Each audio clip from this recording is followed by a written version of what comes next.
সম্মানিত দর্শক শ্রোতা, আমাদের চরমোনাই পীর সাহেব ফয়জুল করিম বলেছেন বিএনপি একটা চাঁদাবাজি সন্ত্রাসী দল। তারা গত 10 মাসে নিজেরা নিজেদের কোন্দলের কারণে 140 জন প্রায় হত্যা হয়েছে, অর্থাৎ একজন আর একজনকে হত্যা করেছে। যে দলের নিজেদের নেতাকর্মীদের নিরাপত্তা নিজেরা দিতে পারে না, তারা দেশ কিভাবে নিরাপদ রাখবে? এমনকি এই ফয়জুল করিম বলেছেন চাঁদাবাজি, লুটপাট, নৈরাজ্য, দখলবাজি করছে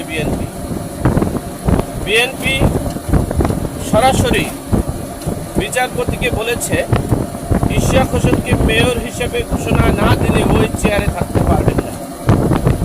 এমনকি ইশরাক সাহেব ঢাকা দক্ষিণ সিটি কর্পোরেশন দখল করে নিয়েছে।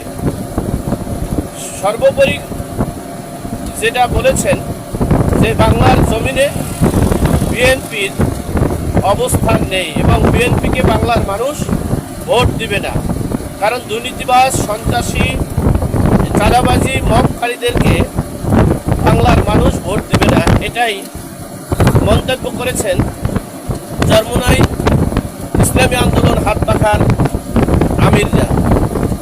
প্রিয় দর্শকরা, আপনারা এ বিষয়ে কমেন্টসের মাধ্যমে জানাবেন মতামত।